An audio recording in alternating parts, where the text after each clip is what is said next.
C'est sa première prise de parole dans un média audiovisuel depuis de longs mois. Il parle en exclusivité ce soir sur BFM TV. Bonsoir Adrien Quatennens. Bonsoir Bruce Toussaint. Vous êtes député La France Insoumise du Nord. Il s'est passé beaucoup de choses en un peu plus de 24 heures. Vous avez été condamné hier matin à 4 mois de prison avec sursis pour avoir donné une gifle à votre épouse. Votre groupe vous a exclu de l'Assemblée nationale, en tout cas de son giron, pour 4 mois. Les autres partis de la NUPES ne veulent pas entendre parler de votre retour. Vous-même, vous avez émis des soupçons sur le rôle du ministère de l'Intérieur dans la médiatisation de votre affaire et Gérald Darmanin a décidé de porter plainte contre vous pour diffamation. J'ajoute que vous avez aussi, chez nos confrères de La Voix du Nord, dénoncé un lynchage médiatique et que vous avez parlé aussi d'une réécriture malhonnête de l'histoire par votre femme, puisqu'elle est toujours, même si une procédure de divorce est en cours, votre épouse. J'ai beaucoup de questions à vous poser ce soir, Adrien Quatennens. Mais d'abord, dans quel état d'esprit êtes-vous et au fond, pourquoi avez-vous décidé aujourd'hui de rompre le silence? D'abord, Bruce Toussaint, je vais commencer par vous dire que j'ai l'habitude, depuis quelque chose comme un peu plus d'1 an, de me retrouver comme ça, en face à face, dans un fauteuil avec quelqu'un pour évoquer ma vie privée. Mais d'habitude, il n'y a pas de caméra, j'ai pas de micro dans les mains et la personne qui est devant moi n'est pas journaliste, si vous voyez ce que je veux dire. Donc tout ça n'a rien d'évident. Et puis d'habitude, quand je vous retrouve vous, c'est pour parler de politique et en temps normal, on aurait parlé des réformes actuelles et on n'est pas là pour ça ce soir. On parle bien d'un psychologue, d'un psychanalyste. Évidemment. Qui s'occupe de vous donc. D'abord, ce que je voudrais vous dire, c'est que ce que je vis depuis maintenant 4 mois, avant même la médiatisation, la politisation, c'est d'abord et avant tout une épreuve personnelle dont je n'ai rien vu venir. C'est-à-dire que cet été, au mois d'août, je suis parti en vacances, en famille, juste avant les universités d'été de mon parti politique. Et au moment du retour de ces vacances, sans qu'il n'y ait eu d'incident entre nous, assez brutalement, mon épouse a rompu la communication entre nous avant de m'annoncer son intention de divorcer. On reviendra peut-être, si vous le souhaitez, plus dans le détail. Précédemment, mais pas pendant les... Voilà, je n'avais pas du tout vu venir cette annonce de divorce, et puis bien évidemment, je n'avais pas non plus vu venir ce qui s'est annoncé après. Il y a eu ce dépôt de main courante, et avant ce dépôt de main courante, dans le cadre d'une dispute autour de notre divorce, j'avais été menacé par mon épouse qui m'avait dit: si le divorce ne se fait pas à l'amiable et à toutes mes conditions, je peux faire exploser ta carrière politique. Et visiblement, les menaces ont été mises à exécution. Je ne veux pas du tout minimiser, on en reparlera, les faits que j'ai reconnus. Donc, mon épouse, dès le début de cet entretien, vous avez décidé de, j'allais dire, contre-attaquer. Non, j'essaye de rétablir, j'essaye de dire ma part de vérité. Puisque pour l'instant, elle n'a pas pu être entendue pour la raison que mon épouse est victime d'une gifle que j'ai reconnue, que j'ai regrettée à l'époque, que je regrette toujours aujourd'hui. On en reparlera peut-être. Et ce statut-là, je ne le lui conteste pas. J'ai d'ailleurs, hier, été sanctionné pour ça. Ouais. Mais ce que je veux dire, c'est qu'ensuite, il y a eu le déroulement des faits que vous connaissez. C'est que jusqu'à ce stade-là, c'est l'histoire peut-être malheureusement assez banale que vivent plein de Français, d'une histoire d'amour qui se termine. Celle-ci se termine dans le bureau d'une procureure. En revanche, ce qu'il y a de moins banal, Bruce Toussaint, c'est qu'ensuite, évidemment, sitôt que mon épouse avait déposé cette main courante, il y a eu en effet ce que moi j'ai appelé un lynchage médiatique. Pendant 3 mois, je me suis tu. Plus exactement, j'ai réservé ma parole à la justice, pensant qu'elle seule pourrait rétablir les faits. Et j'ai vu cette espèce de cirque où ma vie privée a fait l'objet de milliers d'articles de presse, où tout le monde était sommé de commenter mon divorce, mais personne ne se trouvait à l'intérieur de cette vie de couple, ne savait ce qui s'y passait et sa complexité. Vous savez bien aussi, Adrien Quatennens, parce que ce sujet est au cœur actuellement d'un large débat dans notre société. J'aimerais juste revenir un instant. Vous avez choisi de démarrer cet entretien en nous disant que vous étiez suivi par quelqu'un pour bien comprendre, puisque vous avez choisi de le révéler. On parle de quoi? D'une thérapie conjugale, d'une thérapie personnelle? Une thérapie personnelle. Il y a eu un temps une tentative de thérapie conjugale, en effet. Oui. Il y a une thérapie personnelle où je ne traite pas spécifiquement de cette gifle. Elle a été évoquée dans le cadre de cette thérapie. Mais c'est pour gérer votre violence que vous avez absolument pas, absolument pas, parce que je le dis, Bruce Toussaint, la violence n'a jamais caractérisé cette relation. Il y a eu 2 années compliquées, peut-être on va y revenir, 2 années d'intenses ruptures et d'intenses retrouvailles, mais d'aucune manière cette histoire peut être estampillée du sceau des violences conjugales. Oui, il y a eu une erreur de ma part, une faute. Il y a eu des faits aussi qui ont été commis par mon épouse, mais j'ai réservé cela à la justice. Ce que je veux dire en tout cas, et vous me demandiez pourquoi je prends la parole ce soir, c'est que je crois sincèrement, Bruce Toussaint, que si le combat féministe, qui est un combat juste, auquel je crois même personnellement, et toujours aujourd'hui, si le combat contre les violences faites aux femmes me prend pour cible d'autant plus confortable que j'ai reconnu une faute, alors je crois qu'elle se trompe de cible. Je le dis, je ne suis pas votre homme, je ne suis pas un agresseur, je ne suis pas un homme violent parce que j'ai reconnu une gifle. J'ai été condamné pour une gifle, en effet. Je ne suis pas un agresseur. Ben, je ne pense pas que... Vous êtes condamné par la justice à 4 mois. On peut même revenir directement tout de suite sur cette décision du tribunal de Lille. 4 mois de prison avec sursis pour violence sans incapacité commise par conjoint. 2 000 € de dommages et intérêts pour préjudice moral. Tout cela a été lors d'une CRPC, une comparution sur reconnaissance préalable de culpabilité. 4 mois avec sursis. Comment est-ce que vous jugez vous-même cette peine ?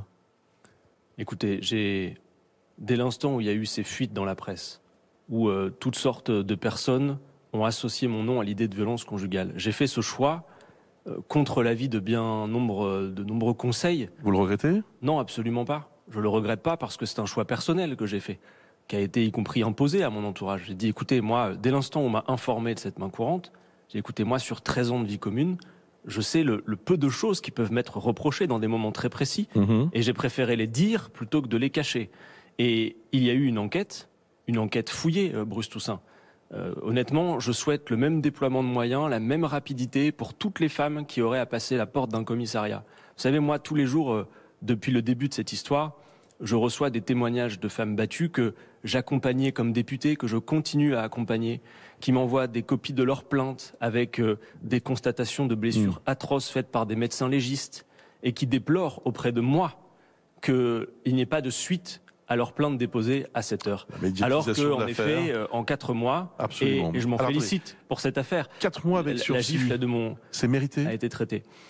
Écoutez, je pense que c'est une peine qui est sévère, mais j'ai choisi de l'accepter. C'est-à-dire que, écoutez, à partir du moment où j'ai reconnu un certain nombre de faits, ça s'est passé avec ce que vous appelez une CRPC. Pourquoi ? Parce que le principe de cette CRPC, la comparution sur reconnaissance préalable de culpabilité, c'est précisément dès l'instant où l'auteur reconnaît les faits.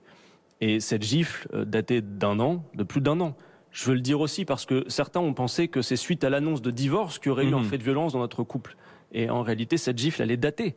De la même manière, les SMS dont on a parlé... on parle de 300 SMS en quelques jours. Dès l'instant où, imaginez, vous rentrez de vacances, la communication se rompt brutalement. Évidemment, il y a eu beaucoup de SMS, des SMS à caractère amoureux, Bruce Toussaint, dont il a été reconnu.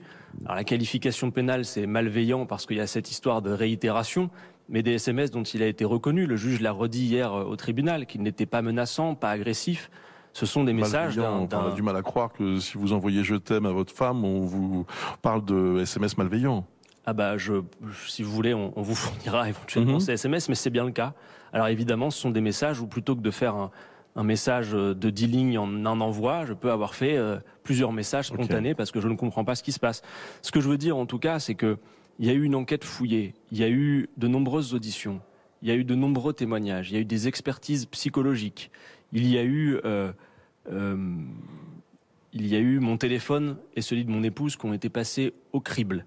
Et l'enquête a conclu que je n'étais pas coupable de violences répétées, que je n'étais pas coupable de harcèlement, et a reconnu finalement ce que j'avais moi-même reconnu publiquement, c'est-à-dire cette gifle datée de plus d'un an. Elle l'a exprimé dans un communiqué. Et ces SMS. Et donc, j'ai été condamné pour ces faits. Absolument. Elle prétend le contraire.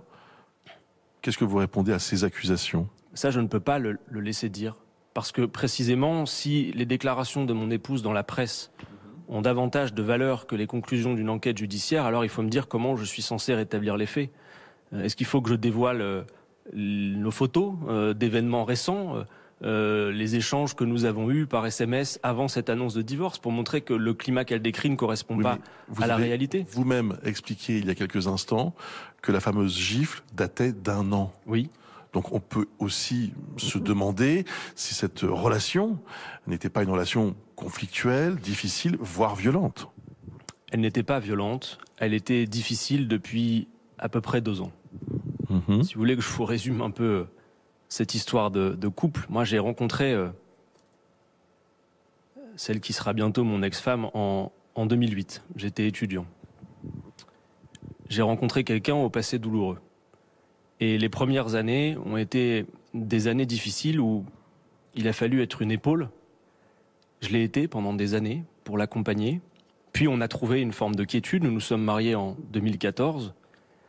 Ensuite, il y a eu mon entrée en politique, la députation. Évidemment, la vie politique est une broyeuse pour la vie personnelle. Pour autant que j'ai toujours veillé à préserver ma vie personnelle, à y réserver du temps, à y consacrer du temps, à m'investir beaucoup dans cette histoire de couple à laquelle je n'ai jamais renoncé.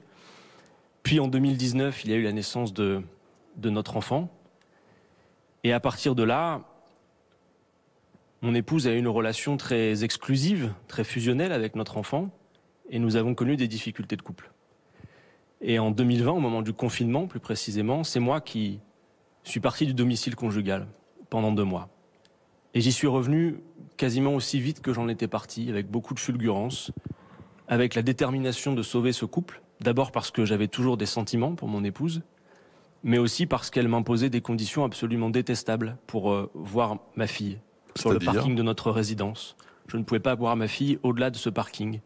Et quand la vie conjugale a reprise, j'ai accepté beaucoup de choses, sans doute trop, pour payer cette erreur d'être parti pendant 2 mois. Par exemple, pour rentrer chez moi le soir, je n'avais pas les clés de mon domicile, je devais sonner à la porte pour pouvoir y rentrer. Je devais me rendre aux événements familiales seul, en père célibataire, parce que mon épouse avait décidé de ne plus y participer, alors que la vie conjugale avait repris. Et c'est à cette époque qu'il y a eu des disputes et qu'il y a eu notamment cette gifle. Mais qu'est-ce qui s'est passé ce jour-là ? Ce jour-là, nous avons une dispute sérieuse où il y a des menaces réciproques, disons, des choses assez bêtes sur des biens matériels. Et il y a ce geste. L'objet de la dispute, si je m'en souviens bien, était autour de suspicions, autour de l'usage du téléphone portable. Et il y a eu ce geste qui m'a échappé. Et je dois dire que, pour moi, ce geste a été immédiatement regretté. C'est-à-dire que je remercie toutes celles et ceux qui ont beaucoup de choses à dire depuis. D'ailleurs, Bruce Toussaint, je dois vous dire que dans le traitement médiatique qui m'a été réservé, il faut le dire, il y a aussi une certaine hypocrisie parce que j'ai eu l'impression parfois, pour une gifle reconnue, d'avoir été comparé à, je sais pas, un meurtrier, un violeur ou quelqu'un qui aurait commis des faits incommensurablement plus graves. Il y a certaines personnes qui se sont trouvées sur vos plateaux où des heures d'antenne ont été consacrées à mon cas, qui s'indignaient de manière... Une gifle, c'est grave. Mais bien sûr, et je ne le conteste pas. Je veux insister sur ce fait, Bruce Toussaint. On ne peut pas minimiser... Vous ne me verrez jamais, moi-même, minimiser ce geste. Laissez-moi simplement vous dire... Et lorsque vous dénoncez ce lynchage médiatique, vous êtes inaudible, Adrien Quatennens. Je ne suis pas sûr que je le sois. Je crois, Bruce Toussaint, au contraire. Parce que vous savez, ces 3 derniers mois, même si, y compris, il y a une période d'arrêt maladie, que certains ont beaucoup moqué, mais qui était véritablement un arrêt maladie. Vous connaissez le jeu politique, le jeu médiatique. Vous-même, vous y avez participé pendant des années et vous y participerez peut-être toujours avec beaucoup de précautions. Ce que je veux dire, en tout cas, Bruce Toussaint, c'est que parmi les gens qui, sur les plateaux de télé, avaient vite fait de me juger, de donner leur avis, de s'indigner pour cette gifle, beaucoup, une fois les caméras éteintes, disaient il est en train de faire l'objet d'un traitement odieux. Et beaucoup, y compris de ceux qui me chargeaient la barque, une fois les caméras allumées. C'est la comédie humaine. Lorsqu'elles étaient... Adrien Quatennens, vous la connaissez par cœur. Laissez-moi juste dans le dire. monde politique et laissez-moi le dire, monde médiatique. Je vous laisse terminer, mais je voudrais qu'on revienne quand même juste. On va y revenir, mais laissez-moi le dire. Je vous en prie. Des gens qui disent c'est un traitement odieux, c'est un fait de vie privée, et qui disent également des gestes que eux ont pu avoir dans leur vie. Je crois que entre le théâtre médiatique, Bruce Toussaint, et les gens que j'ai pu croiser dans la rue ces 3 derniers mois, y compris des gens qui ont une expérience de vie, qui ont une expérience de la vie de couple, de ce qu'elle veut dire, de ses difficultés, je suis sûr que mon témoignage et cette histoire fait écho à beaucoup de réalités. Je peux comprendre que vous ayez été sensible à ces choses-là. Néanmoins, j'aimerais revenir un instant sur ce qui s'est passé. Parce que, encore une fois, pour comprendre et pour aller au fond des choses, bon, ce jour-là, si j'ai bien compris, vous vous disputez pour une histoire de téléphone ou d'ordinateur, parce qu'en gros, vous aviez des soupçons, ce qui arrive dans certains couples, d'ailleurs. C'est ça l'histoire ? Oui. Oui. Et je dois vous dire que vous pétez un plomb. Enfin, comment est-ce qu'on peut dire les choses clairement ? Lorsque ce geste a eu lieu, Et lors de l'enquête, d'ailleurs, il m'a été proposé, moi, de porter plainte contre mon épouse pour des faits que j'ai dénoncés. Pourquoi? Je n'ai pas souhaité le faire. Qu'est-ce qu'elle vous a fait? Écoutez, de toute façon, vous avez, je crois... Porter plainte, c'est grave. Vous avez accès au dossier, je pense, donc de toute façon. Étonnamment, d'ailleurs, cela n'a pas fuité. Peut-être qu'on parlera après des fuites dans la presse qui sont aussi très sélectives. Mais en tout cas, je n'ai pas souhaité porter plainte parce que précisément, ce sont des faits isolés et qui ne caractérisent aucunement notre vie de couple. D'ailleurs, le soir où il y a eu cette gifle que j'ai portée et que j'ai regrettée, la vie de couple a repris son cours immédiatement. Nous en avons discuté et je ne l'ai pas minimisé. Je m'en suis beaucoup excusé. Je l'ai reconnu même devant des proches. Et j'ai compris que là, on était arrivé à un point de rupture de communication. C'est d'ailleurs à ce moment-là que, pas nécessairement lié à cette gifle, mais dans ce contexte de difficulté et de rupture de communication dans notre couple, et des difficultés que j'avais moi aussi à le gérer personnellement, moi qui voulais sauver ce couple, et qui était plein d'espoir, que j'ai entrepris cette thérapie dont je vous ai parlé tout à l'heure. Donc voilà, si vous voulez, ce que je veux vous dire, c'est que avant le tribunal médiatique, avant même Madame la procureure hier, mon tribunal personnel a fonctionné. J'ai pas eu besoin, avec tout le respect que j'ai pour mes camarades Sandrine Rousseau et Clémentine Autain, je n'ai pas eu besoin d'elles pour comprendre qu'une gifle était un problème. Et d'ailleurs, je le dis toujours, je la regrette toujours aujourd'hui. Vous avez exprimé des regrets immédiatement? Bien sûr. Ce jour-là? Bien sûr. Des excuses reformulées depuis, y compris auprès de nos proches. Et je vous pose la question presque, même si c'est pas à moi de le faire, Bruce Toussaint. Mais peut-on considérer qu'une faute, parce que c'est une faute, caractérise un homme ou peut le résumer? Là est la question qui est aussi posée. Ça dépend la fonction de cet homme.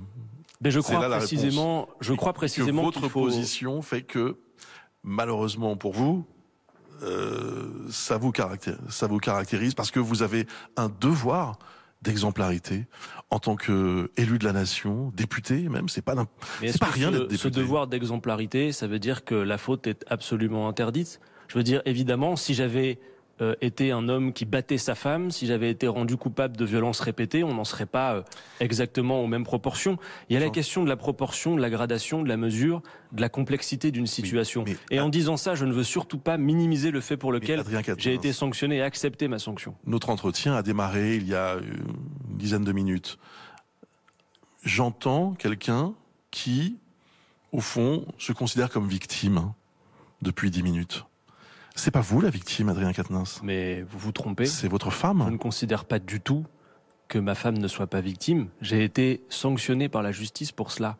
Qu'est-ce qui vous fait dire dans l'échange que j'ai avec vous, où je fais preuve de l'honnêteté que j'ai toujours voulu suivre depuis le début de cette affaire, que je chercherais à me victimiser? Non, je ne cherche pas à me victimiser en vous disant qu'il y a eu une période compliquée dans ce couple, qu'il y a eu ces moments où je devais sonner chez moi pour pouvoir y rentrer, que c'était émotionnellement difficile à supporter, qu'il y a eu ces moments, Bruce Toussaint, où, avec tout ce que je subissais, je me retrouvais parfois dans le bureau, dans notre appartement, en me disant « Écoute Adrien, jusqu'ici tout va bien, même si c'est loin d'être idéal, le soir tu es aux côtés de ta petite fille, tu t'occupes du bain quand tu es là, tu t'occupes de son coucher, et puis tu vas dans le lit conjugal le soir, même si...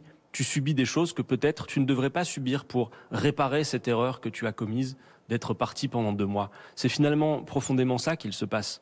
Et vous savez, ça ne fait pas de moi une victime, mais je dois dire cette part de vérité. Je ne peux pas laisser réécrire l'histoire sans par exemple vous dire qu'aujourd'hui encore, je subis des choses que je ne devrais pas subir. Par exemple ? Écoutez, depuis le milieu du mois de septembre, après cette main courante dont mon épouse disait ne pas vouloir de suite, ni médiatique ni juridique, puis qui s'est transformée en plainte, sans fait nouveau, évidemment, il m'a été conseillé de quitter le domicile conjugal. Et c'est ce que j'ai fait. Et je l'ai fait temporairement en me disant, voilà, il y a un divorce, il va y avoir des décisions de prise. Il y a quelques jours de cela, lorsque je venais chercher ma fille pour le week-end, désormais toujours en présence d'un témoin, mon ex-compagne m'a fait injonction de lui rendre les clés du domicile. Un domicile dont aujourd'hui je paye le loyer, où les effets personnels se trouvent, dont je suis responsable civilement, et elle exigeait que je lui rende les clés. Je lui ai dit, rien de m'y contraint à cette heure, je ne viens plus jamais sans te prévenir, uniquement pour mon droit de visite auprès de notre enfant. J'ai dit, écoute, puisque tu insistes, je vais appeler mon avocate, et elle va me dire ce que je dois faire s'agissant de ces clés. J'ai pris mon avocate en haut-parleur, je lui ai décrit la situation à ce moment précis. Elle m'a dit non, monsieur Quatennens, vous n'avez pas à vous soumettre au fait de rendre ces clés. Juridiquement, légalement, rien ne vous l'impose. Et mon ex-compagne de me répondre, Adrien, si tu ne me rends pas les clés immédiatement, demain je retourne au commissariat et je t'en rajoute une couche avant ton entretien avec la procureure le 13. Voilà le contexte aussi dans lequel j'évolue aujourd'hui. Cette scène que vous nous racontez, qui par ailleurs est une scène que beaucoup de couples vivent aussi lorsqu'ils sont en procédure de divorce. Et je ne minimise pas cette histoire d'affaire, mais je veux dire, est-ce que cette scène que vous nous décrivez pourrait être à l'origine, par exemple, des accusations de votre femme? C'est ce que vous êtes en train d'essayer de me faire comprendre? Non, pas du tout. Ce que je dis, c'est que, en quelque sorte, depuis qu'il y a cette affaire, il y a un sentiment de pleine puissance et de plein pouvoir, et des choses que je dois accepter que peut-être je ne devrais pas accepter. Voilà tout ce que je dis, tout simplement. De la même manière, s'agissant des conditions de la garde de notre enfant, à cette heure, nous ne sommes pas encore divorcés, et pour autant, on m'impose les conditions minimum pour voir ma fille, ce que je ne peux pas supporter. Alors le 23 novembre dernier, en effet, il y a cette déclaration à l'AFP de Céline Quatennens, votre épouse, qui raconte une autre histoire. Et qui dit, au-delà de la gifle, il y a des colères, des crises, des violences physiques et morales depuis des années. Ça ne ressemble pas à l'histoire que vous me racontez. J'en suis d'accord. Ça n'y ressemble pas du tout et c'est pour ça que je ne peux pas le laisser dire. Parce que, encore une fois, s'il y a eu ces 2 années compliquées, s'il y a eu des disputes, il n'y a pas eu ces scènes de violence répétées qu'elle décrit. Et il suffirait honnêtement, mais la question est après celle-ci, si une enquête judiciaire conclut au fait que je ne suis pas coupable de violences répétées, conclut au fait que je ne suis pas coupable de harcèlement, mais que des déclarations dans la presse ont plus de valeur qu'une décision de justice, il faut me dire comment je dois rétablir les faits, encore une fois. Question de bon sens. Mais réfléchissez à la temporalité dans laquelle ces déclarations à l'AFP ont été faites. 23 novembre. Écoutez, le 17 novembre, on apprend que je ne serai pas renvoyé devant un tribunal, et que les faits de violences répétées ont été abandonnés, que le harcèlement a été abandonné et que sont retenus les faits de la gifle datée de 2021 et de ces SMS répétés à la suite de l'annonce du divorce, dont je redis qu'ils ne sont pas des SMS agressifs et menaçants, et ça a été encore dit hier au tribunal. Elle était présente au tribunal oui. Hier. Oui. Vous avez échangé quelques mots? Assez peu. Ce qui est surprenant et qui va sans doute vous surprendre, c'est que c'est spécialement difficile d'imaginer qu'une histoire d'amour de 13 ans se termine à la barre d'un tribunal pénal. Et dans les heures qui ont suivi, nous étions ensemble dans la chambre d'hôpital de notre fille qui était hier hospitalisée pour une courte intervention chirurgicale. Et l'ambiance n'était pas du tout la même. Tout ça est c'était très détendu. Voilà. Et c'est là aussi qu'il y a beaucoup d'incohérences dans tout cela. Et ces incohérences, elles n'ont pas été relevées, Bruce Toussaint, et y compris dans le traitement médiatique. Par exemple, il y a cette première main courante, et puis ensuite, le 23 septembre, je crois, je reçois un SMS de mon épouse qui me dit « Adrien, si tu m'écris encore pour autre chose que ce qui concerne notre enfant, je serai contrainte de déposer plainte. » Elle parlait des SMS amoureux suite à l'annonce du divorce. Elle me dit « Si tu m'écris encore pour d'autres choses que ce qui concerne notre enfant, j'irai déposer plainte. » L'enquête l'a révélé, j'ai strictement obtempéré à sa demande. C'est-à-dire, dès lors qu'elle m'a expliqué qu'elle était incommodée par ces SMS, j'ai immédiatement cessé de lui envoyer. Dès le vendredi soir. Et le lundi qui suit, j'étais reçu au commissariat pour ma première audition avec mon avocate. Et j'apprends, alors que j'étais auditionné pour une simple main courante, j'apprends à ce moment-là, et d'ailleurs le policier de me dire « Écoutez, sans fait nouveau, il y a un changement de stratégie. Madame est revenue, juste avant votre audition, déposer plainte et transformer ses mains courantes en plainte, alors que j'avais obtempéré à sa demande. » De la même manière, quelques jours seulement après avoir déposé plainte... Attendez, laissez-moi juste dire ça. Non, mais, en fait, vous parlez d'incohérence, vous parlez d'épisodes qui sont parfois contradictoires, et je voudrais juste comprendre, moi, en fait, vous êtes en train de nous dire quoi? Que une procédure de divorce, c'est difficile, c'est compliqué, et que parfois on utilise des armes qu'on trouve et pas forcément les bonnes. C'est ça que vous êtes en train de nous dire? Je vais vous donner des éléments. D'abord, je termine sur ces incohérences. quelques jours seulement, et ça personne ne l'a su non plus, personne ne le sait à cette heure, quelques jours seulement après avoir déposé plainte pour harcèlement, mon épouse est retournée au commissariat pour se plaindre que je n'étais plus au domicile conjugal. Vous voyez bien que tout ça montre qu'il y a une volonté d'influer dans ce divorce, dont elle m'avait, je le répète, à l'origine et avant le dépôt de sa main courante, menacé de détruire ma carrière politique, c'est comme ça qu'elle l'avait dit, si je ne répondais pas à toutes ces exigences. Donc évidemment qu'aujourd'hui j'ai beaucoup de questions sans réponse. Qu'est-ce qui est en jeu? Est-ce que c'est la garde de votre enfant? Est-ce que c'est oui. la prestation compensatoire? À l'heure qu'il est, oui, parce que je vais vous le dire très franchement, et d'ailleurs elle le sait, je n'ai pas l'intention de me battre pour de l'argent. Voilà. Même si je sais que depuis le début de cette affaire, qu'il y a une négociation si étrange que ça puisse paraître à cette heure toujours à l'amiable, je lui ai clairement dit que moi je ne voulais pas me battre pour de l'argent et que j'étais prêt à signer à ses conditions financières. En revanche, je ne suis pas d'accord quand elle me dit, Adrien, signe à toutes mes conditions et alors peut-être tu verras ta fille plus souvent. Non, je ne vais pas signer à contre-cœur un document qui m'impose le minimum, c'est-à-dire un week-end sur 2 pour voir ma fille. Et oui, évidemment, Bruce Toussaint, derrière tout ça, la temporalité de toute cette affaire, oui, c'est un divorce et je veux le rappeler. Mais vous dénoncez plus que ça, vous dénoncez quasiment un chantage médiatique. Quand on vous dit si tu ne me rends pas les clés immédiatement, demain je retournerai au commissariat et tu auras des nouvelles avant ton rendez-vous avec la procureure le 13, je ne sais pas comment vous le qualifiez vous, mais... Vous n'avez pas répondu tout à l'heure à la question sur la plainte que vous auriez pu déposer. Visiblement, c'est ce qu'on vous avait conseillé. Pour quel fait vous auriez pu porter plainte ? Ils sont dans le dossier et je ne vais pas vous les dire. Simplement vous dire une chose, Bruce Toussaint, c'est que si un officier de police judiciaire m'a proposé de porter plainte pour ces faits que j'ai dénoncés, c'est qu'ils ont une certaine gravité. Voilà. Mais encore une fois, je vous le dis, à la décharge de... On parle de violence, on parle de quoi? De menaces? À la décharge de mon ex-compagne, je considère, moi, comme pour cette gifle que j'ai reconnue, que ça ne caractérise pas notre vie de couple.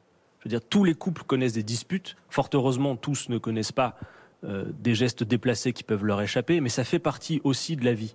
Et il faut travailler pour que ça ne se reproduise pas. Il faut travailler pour éviter ça, évidemment. Mais je pense qu'il faut de la proportion et de la mesure. Et moi, je ne considère pas que ces faits soient constitutifs de violence conjugale. Et c'est la raison pour laquelle, y compris parce que je souhaite l'apaisement dans cette affaire, je n'ai pas décidé de porter plainte contre mon ex-compagne. Des gestes déplacés dont vous avez été victime, si je comprends bien. Encore une fois, j'essaie de décrypter ce que vous ne voulez pas dire. Oui, mais je n'en dirai pas plus. La parole des femmes. Là, vous nous dites, en gros, ce soir, que il ne faut pas écouter la parole de cette femme. Je ne dis pas ça du tout. Vous voyez, vous me faites dire des choses... Le communiqué de l'AFP, vous me dites tout est faux. Vous me faites dire des choses que je ne dis pas. C'est bien la parole des femmes. Non, mais la parole d'une femme. Je vais vous dire, je souhaite véritablement, ça a toujours été mon combat politique et ça le restera. Aujourd'hui, je souhaite que toutes les femmes puissent être entendues de manière inconditionnelle et qu'il y ait des moyens pour cela. Et je vais vous dire, Bruce Toussaint, si vous voyez les témoignages que je reçois, comme je vous en ai parlé tout à l'heure, de ces femmes qui, honnêtement, pour des faits graves, qui là sont de la violence répétée, des violences conjugales graves avec des blessures constatées et qui attendent toujours à cette heure des suites, oui, il faut des moyens supplémentaires pour cela et pour entendre, accueillir, pour avoir des enquêtes diligentées aussi rapidement qu'elles l'ont été dans ce cas-là. Je ne suis pas sûr que toutes les femmes, en effet, qui passent aujourd'hui la porte d'un commissariat pour ce type de fait, aient droit à une enquête aussi fouillée, avec des auditions, des témoignages, des expertises psychologiques et tout le reste. Et pourtant, il le faudrait, je le crois, oui, y compris pour prévenir, parce que je n'ignore pas, Bruce Toussaint, que, et c'est vrai, les associations ont raison de se battre pour cela. Il y a, oui, c'est vrai, un continuum, souvent, dans les violences. Et c'est la raison pour laquelle, dès lors, moi-même, que j'ai été capable de porter une gifle, je ne me le suis pas pardonné. Et j'ai choisi de faire le nécessaire, y compris de l'évoquer auprès, en effet, d'un thérapeute. Parce que c'est une ligne rouge, en effet. Le 11 octobre 2019, vous tenez un discours sur les violences conjugales. On va regarder ensemble ces images et on va se poser une question toute simple. Est-ce que vous pourriez encore tenir ces propos ? 117 femmes qui depuis 118, me dit-on même, 118, qui depuis début de l'année 2019 ont été tuées, soit par leur conjoint ou, et c'est aussi largement l'objet de notre discussion actuelle, leur ex-conjoint. Combien de ces cas aurions-nous pu éviter? Une proportion significative d'entre elles avaient porté plainte, avaient déposé des mains courantes. Il y a donc parmi ces 118 féminicides un nombre significatif de cas qui étaient prévisibles et qui n'ont pas été prévenus.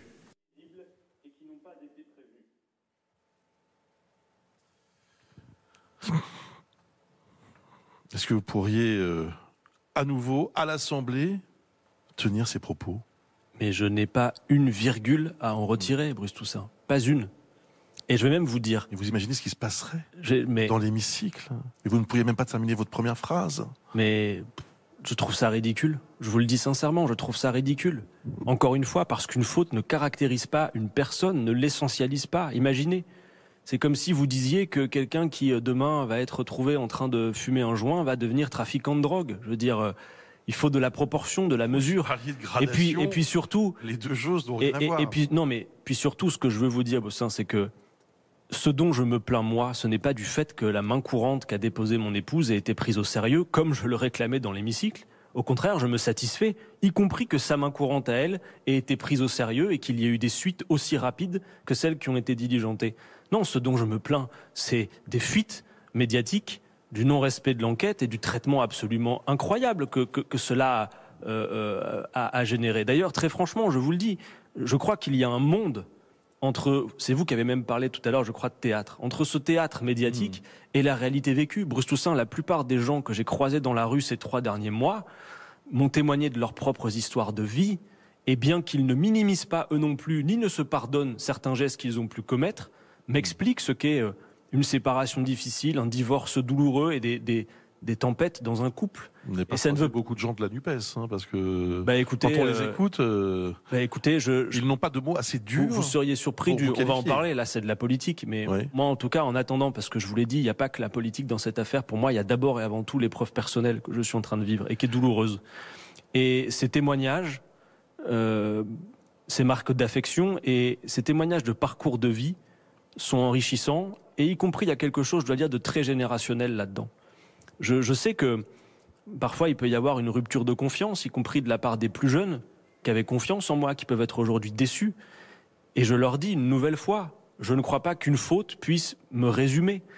En revanche, et c'est important, et je pense que peut-être vous pouvez en convenir, des gens qui ont plus d'expérience de vie, y compris de la vie de couple,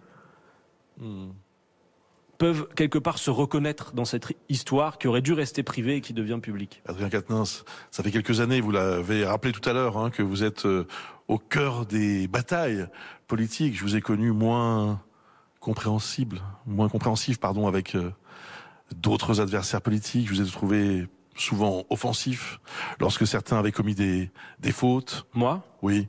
Lesquelles? On va pas faire la liste, mais... je vous ai dit tout à l'heure, je pense que je suis plutôt précautionneux en général, en ce qui me concerne. Ouais. Donc vous restez député. Pour vous, j'allais dire presque, la question ne se pose pas. Non. Vous vous êtes posé la question. Non, encore une fois, si j'avais été l'auteur de violences répétées, si la question se serait posée, là c'est différent pour moi. Et puis surtout, si je le faisais, Bruce Toussaint, réfléchissez un instant.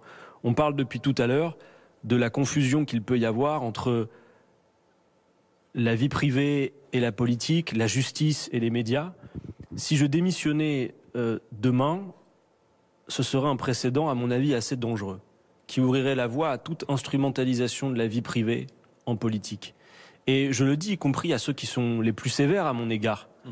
À l'Assemblée, nous sommes 577.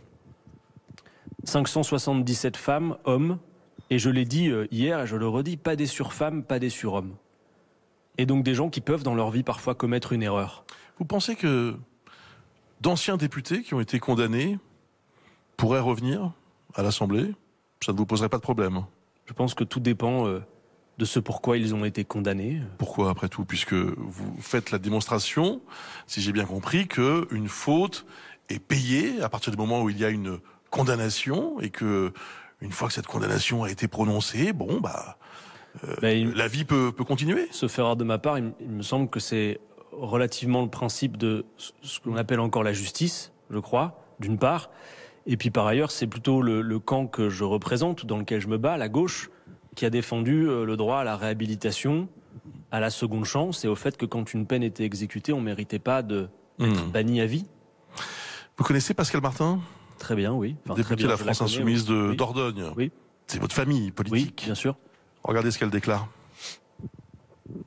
Ma position à moi, c'est qu'il aurait fallu l'exclure. Voilà, du groupe. Je fais partie du groupe parlementaire de la France Insoumise et donc ce groupe parlementaire a pris cette décision, donc je l'assume. Mais néanmoins, je pense que c'est peut-être même, j'ose employer ce mot, une erreur politique que nous avons faite parce qu'aujourd'hui, les plus jeunes se désolidarisent de notre mouvement La France Insoumise. Les mouvements féministes sont vent debout contre nous et sans doute qu'ils ont... ils et elles ont raison, enfin voilà, donc malheureusement le dossier n'est pas clos, hier avec cette décision collective que nous avons prise. Il ne faut pas rester sur le cas Adrien Caténas, c'est vraiment dommageable, c'est déplorable, mais moi je vais continuer parce que cette question de société, on voit bien qu'on n'y est pas encore. Qu'est-ce que vous lui répondez à votre collègue ? D'abord, elle a tout à fait le droit de prendre ses positions politiques. Ce que je veux simplement dire, c'est qu'il y a... d'abord, il y a une décision collective qui a été prise par le groupe La France Insoumise. Cette décision, c'est une suspension de 4 mois. Mais il y a une petite déception personnelle pour moi, puisque Pascale Martin, c'est une militante qui est très engagée dans cette cause de la lutte contre les violences faites aux femmes, et qui a un parcours personnel qui est spécialement intéressant de ce point de vue. Et je suis étonné de ces déclarations que je découvre aujourd'hui parce que j'ai récemment eu l'occasion de passer 2 heures avec cette femme en tête-à-tête. Je l'ai demandé parce que c'est elle qui était parmi, en effet, les plus sévères à mon égard. Et il m'a semblé qu'une discussion et se raconter un peu nos parcours de vie avait un intérêt. Et lorsque je l'ai fait, nous avons eu un échange très enrichissant à l'issue duquel elle m'a dit « Je comprends mieux et tu pourras compter sur moi ». Je vois que... visiblement, elle a changé d'avis.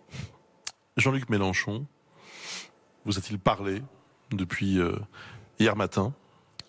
Bien sûr. Qu'est-ce qu'il vous a dit ?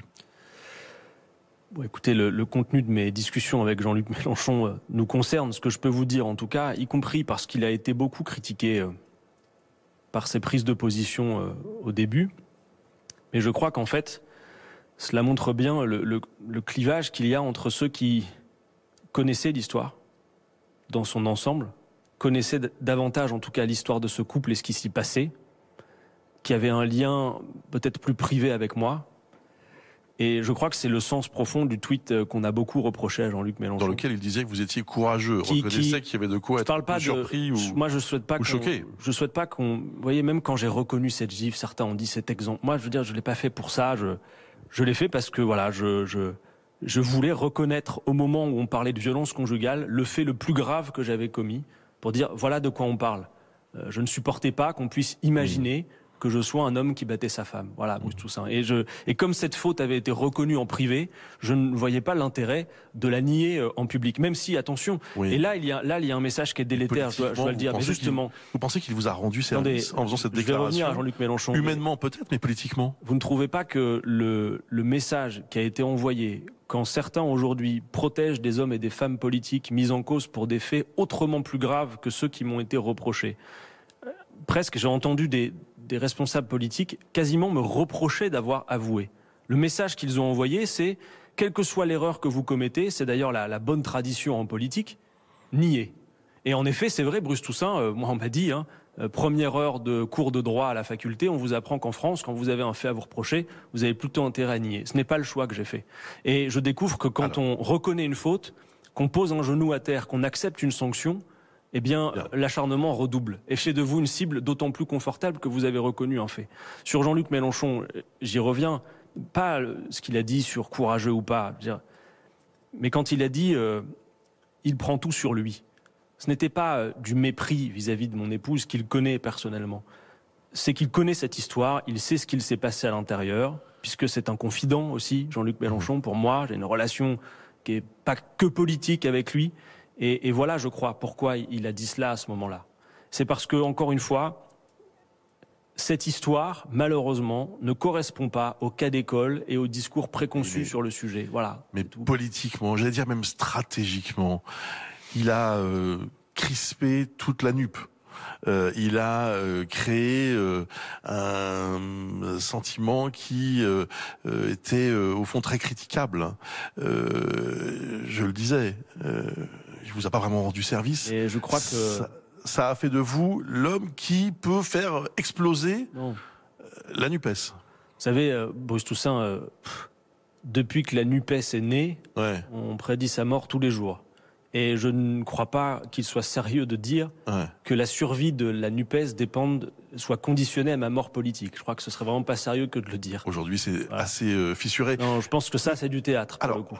Bon, concrètement, vous revenez quand à l'Assemblée ? Écoutez, dès que possible. C'est-à-dire que moi, ma volonté était déjà de revenir. Je reviendrai vraisemblablement dès le mois de janvier, à la reprise des travaux parlementaires. Je respecterai la décision collective qui a été prise dans un cadre démocratique bien poussé de la part de mon groupe, qui est de faire en sorte que je ne puisse pas siéger sur leur banc pendant une période de 4 mois avant de les réintégrer. Donc le plus probable, c'est que je sois en non-inscrit. Mais oui, mon intention est d'y retourner, d'abord parce que j'ai été élu au mois de juin dernier par 65% d'électeurs que, pour beaucoup, je croise tous les jours et qui me disent « Bon, maintenant, ça suffit, vous y retournez quand ?» Donc il est temps que j'y retourne. Le travail en circonscription n'a pas cessé. Ma permanence parlementaire a été ouverte quasiment tous les jours de cette période. J'ai moi-même eu de l'activité en circonscription. Justement, ces électeurs là dont vous parlez à l'instant de vos circonscriptions du Nord, pourquoi est-ce que vous ne leur demandez pas de trancher dans cette affaire ? Vous démissionnez, vous vous représentez immédiatement, l'élection a lieu. Vous ne pensez pas qu'ils ont été trompés, vos électeurs, lorsqu'ils ont voté ? Ils ne savaient pas tout de vous. Mais je crois qu'on peut appliquer cette phrase que vous venez de dire à l'ensemble des parlementaires. Raison pour laquelle, d'ailleurs, Bruce Toussaint, laissez-moi le dire, raison pour laquelle j'appelle aussi à la prudence sur le sort qui m'est réservé. Parce que je vous le redis, je veux dire, ces 577 parlementaires, je l'ai dit tout à l'heure, ne sont pas des surfemmes et des surhommes. Attendez, ils représentent le peuple. Ils peuvent aussi avoir leurs failles. Et d'ici à la fin... Ne répondez pas à la question. Je vais vous répondre. Je vais vous répondre. Mais d'ici à la fin de ce quinquennat, il est tout à fait probable que l'on découvre des faits peut-être plus graves. Je vais même vous dire, Bruce Toussaint, dans les échanges que j'ai eus ces derniers mois, y compris avec des adversaires politiques qui ont eu parfois la sympathie de m'appeler, vous avez des gens qui m'ont raconté leur récit de vie et à qui je ne souhaite pas de moins d'avoir un conjoint qui, dans le cadre d'un divorce, intenterait quoi que ce soit contre eux. Bien. Parce que voilà, et donc je dis juste attention, encore une fois, à la gradation, à la proportion. Après, moi, je vous parle de la légitimité de votre mandat de député aujourd'hui, symboliquement même. Est-ce que, franchement, vous ne pourriez pas démissionner, comme je le disais, vous remettre face aux électeurs et leur demander si vous êtes, pardon de dire le mot, mais c'est le mot qui me paraît plus correct, digne d'être à l'Assemblée nationale. Il y a d'autres manières de leur montrer ma dignité, Bruce Toussaint. De poursuivre le combat que je mène, de continuer, y compris à accompagner ces femmes qui s'adressent à moi. Il y a mille manières. Bruce Toussaint, si je faisais... Mais bien sûr que... En étant réélu, vous auriez une légitimité qui vous permettrait de reprendre votre travail normalement à l'Assemblée. J'ai été élu au mois de juin, et ce n'est pas le fait d'avoir été sanctionné pour une faute qui date y compris d'avant cette période que ça me rend moins légitime, à mon avis. Et c'est l'avis de beaucoup de gens que je rencontre dans ma circonscription. Pas de tous, et y compris celles et ceux qui ne m'aimaient pas hier ne m'aimeront pas davantage demain, c'est sûr. Mais moi, ce que je souhaite, c'est simplement pouvoir honorer ce mandat qui m'a été confié. Quant à la démission, Bruce Toussaint, évoquons-la puisque vous me posez la question. Que se passerait-il si demain je démissionnais, à votre avis ? Ce n'est pas à vous que je vais la prendre. Vous pensez qu'on aurait une campagne dans de bonnes conditions, honnêtes ? Ou alors non, il y aurait peut-être des bus entiers de gens qui voudraient venir dans ma circonscription pour instrumentaliser cette situation contre moi ? Non. Si vous voulez, moi, je veux bien prendre ma part. Et je la prends, ma juste part. Mais pas davantage. C'est ça que je viens de dire aussi, Bruce Toussaint. Donc, pour bien comprendre, votre arrêt maladie est terminé aujourd'hui ? Comment ça se passe là ? Parce que vous avez été arrêté pendant un moment. Je suis devant vous parce que je ne suis plus malade. Et quand j'étais en arrêt maladie, Bruce Toussaint... Ça a duré quoi, 2 mois ? Un peu moins. Un peu moins ? Quelques semaines. Mais c'était un véritable arrêt maladie. C'était pas un arrêt maladie de confort. Certains, y compris, je pense à l'un de vos confrères qui... sur une autre chaîne, a fait sa spécialité de m'envoyer des tweets tout à fait détestables chaque jour ont moqué cet arrêt maladie. Peut-être aurait-il bien inspiré d'entendre un médecin sur la situation que je vivais à ce moment-là. Voilà, tout simplement. Expliquez-nous. C'est-à-dire que quand j'étais en arrêt maladie, Bruce Toussaint, j'étais vraiment malade et pas en état d'accomplir ma mission à cet instant-là. Et d'ailleurs, il y a des dispositions prévues à l'Assemblée nationale pour ça. Voilà. Maintenant, je ne le suis plus. Et mon souhait est simplement, et je n'en demande pas davantage, de pouvoir reprendre le cours d'une vie la plus normale possible et d'honorer ce mandat, y compris avec la lucidité qui consiste à dire que j'ai bien conscience qu'il n'est pas possible de le reprendre dans les conditions où je l'ai laissé. Je veux dire, Bruce Toussaint, la sanction contre moi, elle est quand même déjà importante et assez inédite. J'étais coordinateur d'un grand mouvement, la France Insoumise, je ne le suis plus. J'étais son principal porte-parole, je ne le suis plus.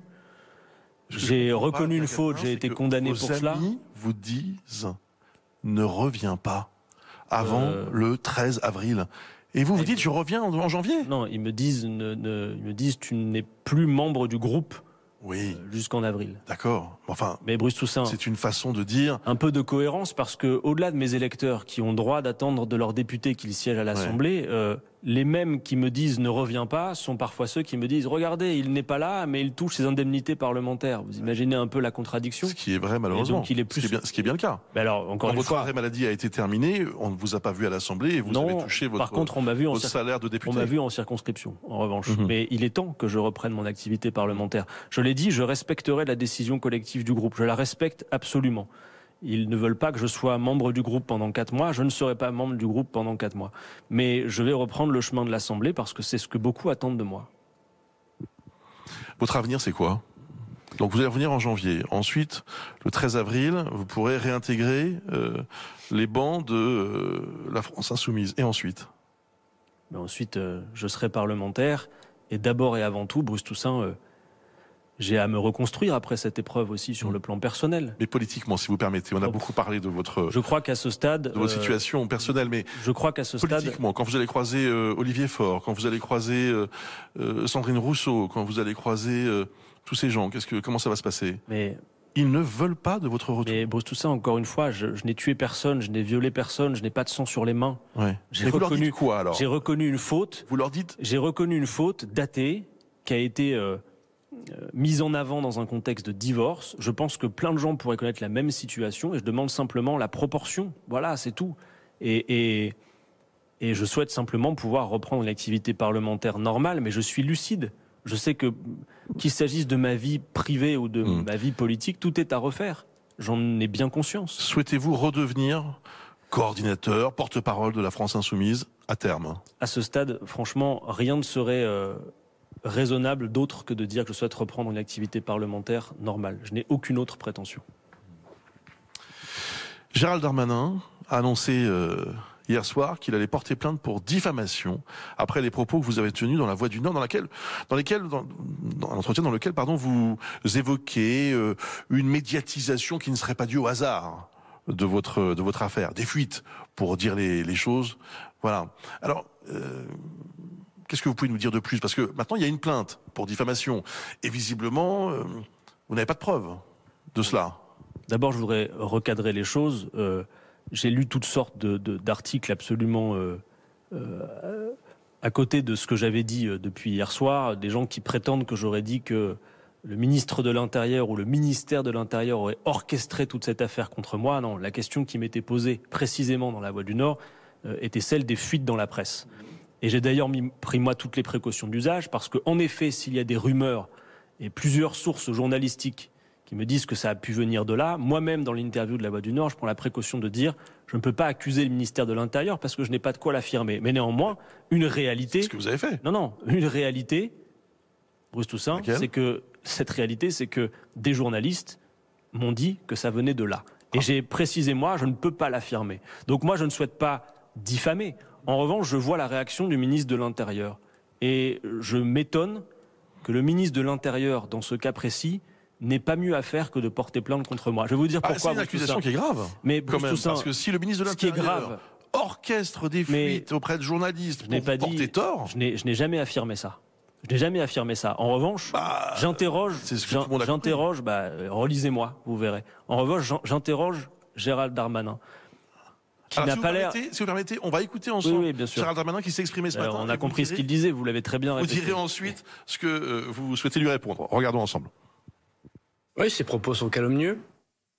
Il diffame gravement les agents du ministère de l'Intérieur, à commencer par les policiers, bien évidemment, j'imagine qu'ils pensent à eux. Ce qui n'est pas la première fois pour les élus de la France Insoumise, je le constate, ils ont un problème manifestement avec la police, mais enfin, attaquant ainsi les services de la police nationale, je déposerai plainte au nom des agents du ministère de l'Intérieur pour diffamation. Alors, qu'est-ce que vous répondez à Gérald Darmanin donc ? Je crois que chacun appréciera le fait que le ministre de l'Intérieur, alors que j'ai pris toutes les précautions d'usage dans mes propos, soit très pressé de porter plainte contre moi, mais visiblement assez moins pressé de nous dire comment il y a pu avoir ces fuites. Comment se fait-il que le ministre de l'Intérieur, j'en sais rien, Bruce Toussaint, c'est le problème, quoi. Bruce Toussaint, si visiblement il dit je ne suis pas au courant de ce que vous affirmez. Mon épouse est allée déposer une main courante le 7 septembre à 18h30. Dans les minutes, à peine les heures, qui suivait sa sortie d'un commissariat de quartier à Lille, le contenu de sa main courante se retrouve... Laissez-moi terminer, s'il vous plaît, Bruce Toussaint, pour poser la question au ministre de l'Intérieur, qui a une responsabilité, parce que peu importe qui a fait ça, ça s'appelle la violation du secret de l'instruction au préjudice d'une victime. Pardon, Bruce Toussaint. N'importe quelle personnalité peut vous raconter la même histoire. D'accord. Et est-ce que pour autant... je le déplore. Mais merci. de là à dire, est-ce que pour autant c'est il faut le ministère de l'Intérieur qui fait cela. Ce n'est pas ce que j'ai dit. Premièrement, ce n'est pas ce que j'ai dit. Certains le soutiennent. Et Adrien Quatennens, vous savez très bien que si moi-même demain je suis flashé sur une autoroute à 180 km/h, ça sera public. C'est comme ça. Mais ok. Encore une fois, on peut le regretter. Et là, c'est même pas pour moi. Vous dites, c'est le ministère de l'Intérieur. C'est même pas pour moi.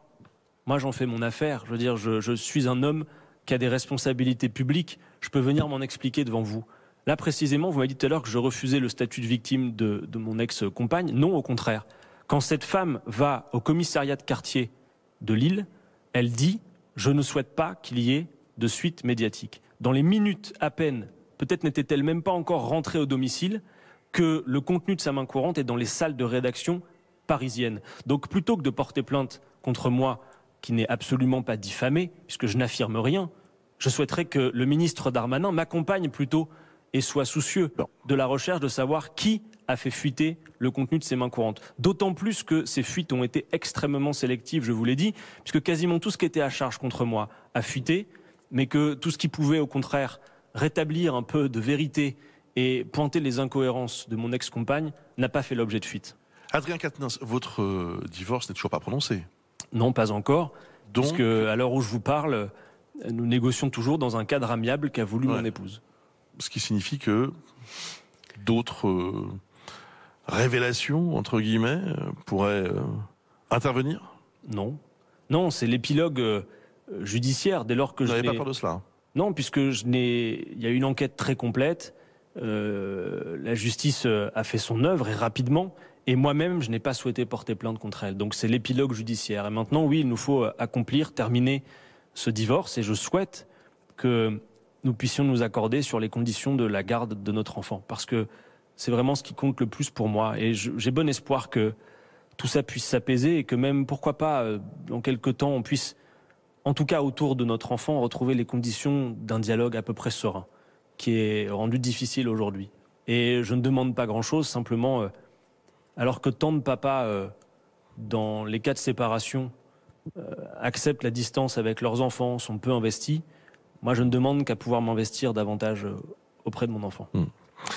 Honnêtement, après cet entretien, dans lequel vous avez donné votre vérité, on pourrait se dire qu'elle aussi souhaiterait peut-être donner sa version des faits qui risquerait de différer de la vôtre. Bon, parce que vous avez eu des mots. Je pense qu'elle ne différerait pas beaucoup. Assez dur ce soir. Elle s'est déjà exprimée dans la presse, à l'AFP, et je pense que maintenant la justice a tranché toute cette histoire. Dans les gens qui vous disiez tout à l'heure, beaucoup de gens vous parlaient, vous conseillaient. Personne ne vous a dit prends du recul, Adrien. Mets-toi un peu à l'écart, quelques mois, peut-être un peu plus. Le temps de laisser passer l'orage, comme on dit. honnêtement, il y a de quoi être surpris par votre décision de revenir à l'Assemblée dès le mois de janvier. Mais Boussin, rendez-vous compte, ça fait depuis le mois de septembre que je n'y suis plus déjà. Personne ne vous dit cela autour de vous. Il n'y a pas étrangement, il y a beaucoup de gens, y compris qui sont vos confrères, qui disent le contraire. Ça commence à faire long maintenant. Et non, je suis resté plutôt sur la touche et d'ailleurs incapable de faire autre chose que cela pendant de nombreuses semaines, je vous l'ai dit. Mais j'insiste sur le fait que, et c'est vraiment le plus dur, c'est d'abord une épreuve personnelle. Je veux dire, l'aspect politique et médiatique, c'est un facteur aggravant, mais c'est d'abord et avant tout une épreuve personnelle. Hier matin, devant le tribunal de Lille, il y avait des associations féministes qui étaient réunies, qui ont eu des mots assez durs à votre rencontre, qui ont dénoncé votre attitude envers votre femme. C'est ce qui risque de se passer le jour de votre retour en janvier à l'Assemblée. Vous êtes prêt à affronter tout cela? Vous êtes prêt à assumer ça, cette dénonciation qui risque de devenir permanente dès que vous allez intervenir? Mais encore une fois, rendez-vous compte, j'ai reconnu une faute, on parle d'une gifle, j'ai été sanctionné pour cela, et quand vous me décrivez ce qui pourrait se produire, on a l'impression que j'ai commis des atrocités. Je pense qu'il y a vraiment une question de disproportion, et encore une fois, je ne minimise pas ce qui s'est passé. Je sais d'ailleurs, Bruce Toussaint, que si j'avais suivi les conseils qu'on m'a donnés de nier, sans doute je ne serais pas devant vous ce soir et peut-être même je n'aurais pas été devant la procureure hier. Donc à un moment donné, il faut aussi peut-être que cette démarche, sans qu'elle serve à me décorer ou quoi que ce soit, c'est pas le sujet, mais puisse servir, qu'il puisse y avoir ce principe de gradation, sinon tout est impossible. Merci Adrien Quatennens. Merci d'avoir répondu à toutes nos questions ce soir dans ce long entretien qui nous a permis à la fois d'évoquer votre situation personnelle mais aussi bien sûr votre situation politique. Vous nous annoncez ce soir sur BFM TV que vous serez de retour à l'Assemblée nationale dès le mois de janvier. Merci encore. Merci à toutes les équipes techniques qui ont rendu possible cet entretien ici à Paris. Et tout de suite, je donne la parole bien sûr à Yves Calvi.